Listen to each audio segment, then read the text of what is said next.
I think that happens all the time. Like you have so many things on your to-do list and you can't hit everything that's on that list. And then I feel like I'm not capable. And so I have all these like what if scenarios, and am I qualified enough? Am I good enough to do it?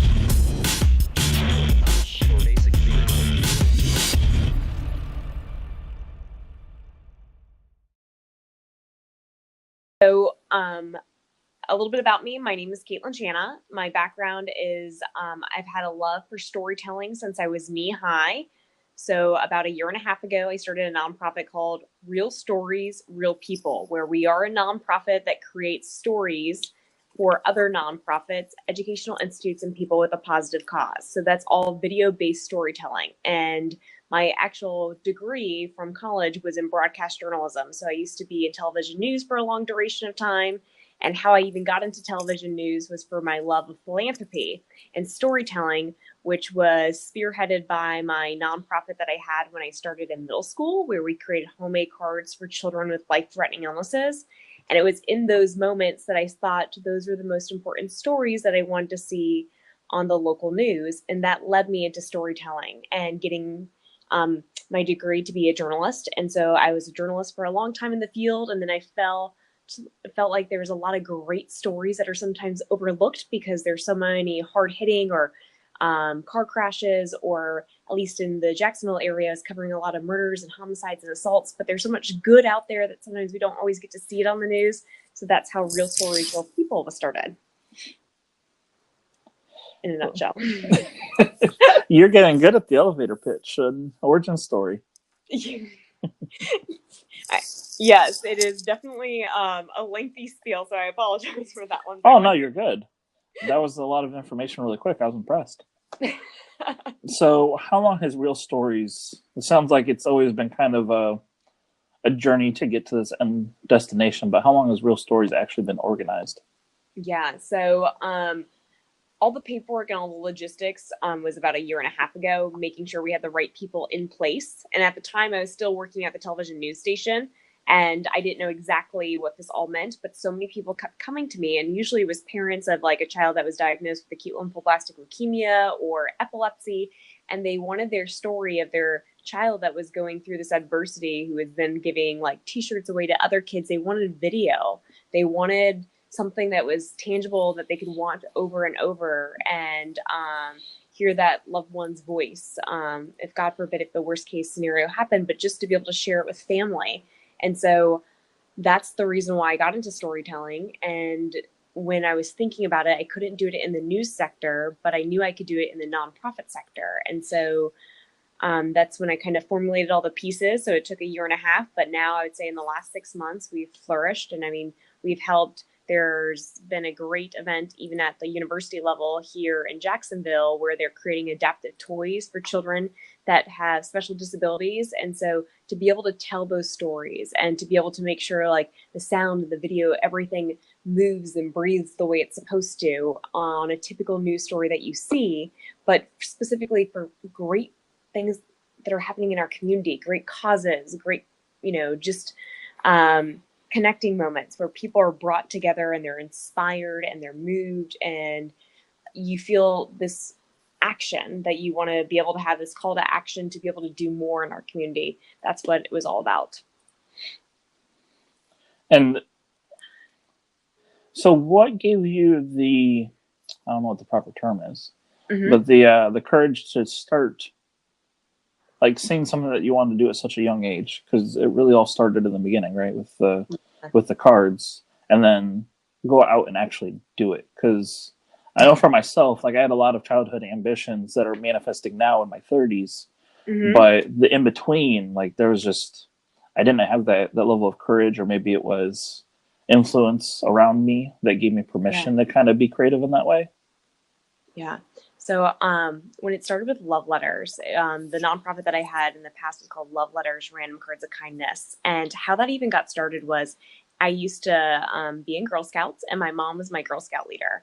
And I remember that we did a project where we created homemade cards for children with life-threatening illnesses. And I thought it was like the coolest project. I mean, we got to create something that was so beautiful and give to someone else.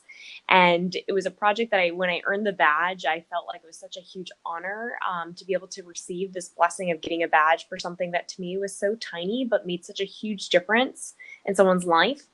And it was my 8th grade teacher that told us, hey, we want you to do a project in the community called Promote the Common Welfare, where you have to go back and give back. And I just remember earning that badge and how that badge made me feel at the time. And so then I was like, ooh, I want to partner with this nonprofit again. At the time, it was called Love Letters, and the woman who founded it was Linda Bremer. So I reached out to Linda if I could help her. And through that conversation, it became something. Not only did I help for the 8th grade project, but then I wanted to start my own chapter, and she helped me start my own chapter. And it was in our conversations that we'd have on a biweekly basis that she told me, Kaitlyn, it only takes one person to move a mountain, and then others will follow. Well, at the time, I didn't know what that meant, but I'm big on quotes, so I wrote it down in my book. And it was about a week later that I got a notification from family members saying she passed away. And I knew she was sick, but I didn't know how sick she was. And so they were closing her organization called Love Letters at the time. And that was devastating for me. So I wanted to carry on her legacy. And that's when I started Love Letters, Random Cards of Kindness, where we did very much similar missions of helping children with life-threatening illnesses, but it was more focused in the Florida area, and we'd hand deliver a lot of the cards. And so I think it was just in that moment, that one person that I was able to connect with inspired me to just push through the fear, recognize that there's a lot of grit and determination. Every time I got a yes, I probably had 20 no's prior to that. And learning that, okay, every time I get a no, well, instead of looking at it in a negative way, I would be like, oh, it's going to build my confidence. What did I learn from that experience that will propel me to be better fit for the next time? And I use that same mentality for real stories, real people. And I think it's like taking a leap of faith sometimes. And it's, right, you're anxious, you have anxiety and different things. But at the end of the day, it's, if I stumble and fall and I fall flat on my face, okay, well, hopefully I learned a few lessons from it. And then I have to keep moving on. So have you ever had any moments where you either thought that it was all going to be over because circumstances happened, or just things weren't going the way that you had hoped, or where it just became so overwhelming that you wanted to walk away? Like, what mechanisms or things do you have in place to kind of get through that and start again? Yeah. I mean, I think that happens all the time. Like, you have so many things on your to-do list and you can't hit everything that's on that list. And for me, I mean, I get overwhelmed, I get anxious, and then I just want to close down. And when I close down, that's when I feel like I shut people out and I turn inward, and then I feel like I'm not capable. And so I have all these like what if scenarios, and am I qualified enough? Am I good enough to do this? And in those moments, I always say, it sounds silly, but it's like having affirmations and going to the right people on my team and saying, hey, this is how I feel emotionally. This is my thought process, and getting them to help either validate my feelings or help me then distribute and be better at negotiating tasks with other people. So it's not all being relied on me. So really leaning on the support and everybody else that you're going to have there with you along the way. Correct. And I think that's key. And it's not even key in just like business or personal life or anything. I mean, I think it's really anything in general. If it comes to school life, like I'm going back to school for my master's degree in health administration. Well, that was a huge leap of faith. And correct, like I get anxious. Like I haven't been in school for a long time. It's a different mentality. I'm getting ready for exams, final exams, writing papers and all that stuff. Like I need people around me to be able to be my cheerleaders, but also to be the people that are like, hey, Kaitlyn, your thought process is out of line today. Or like, maybe you said something that was hurtful. Like you need those people who are willing to call you out when you need to be called out. And you also need the people that are next to you who are your greatest cheerleaders that are like going, woo woo, you got it. You could do this. So how do you find those type of people? Because I know for myself, that was one of the biggest challenges, because some of the closest people in my life didn't have similar ambitions. So they didn't realize how negative or hurtful they were being towards my vision. And it Yeah. really took me a long time to find people who did support me and kind of was able to do those things for me. Do you have any Correct. recommendations for identifying those type of people quickly? Yeah. Um, I always like to say in life, I truly believe in just like communication, effective communication skills. And it's really hard to find those types of friends, but they are out there. And I always say like they're hidden gems because usually those people who are extremely ambitious, that have audacious dreams, that are maybe probably workaholics, um, are not that I'm like, I think I'm an extrovert, but internally sometimes I'm an introvert. And so it's like you have to seek out and find them, meaning like a lot of my friends I met in random places. Either at the gym and having just a striking conversation, or in the library and we're both working on different projects, or in the coffee shop line. Like all my closest friends I met organically. And I think, I'm old school. I always like meeting people in that scenario. And then usually after the first like 30 minutes of having a conversation over a cup of coffee, I can tell whether or not they'll be great addition as a friendship, but also a great addition on my support team, meaning like I can lean on them. If I called them about a problem, that they would immediately call me back, or vice versa. It's really hard to find those people, but when you find those people, I feel like your friendship grows, and then the magnitude of like just that network kind of grows with it, because they'll introduce you to other people that have similar qualities and other people's friendships, and then before you know it, you'll become friends with their friends, and it kind of grows from there, or at least that's how it's been for me.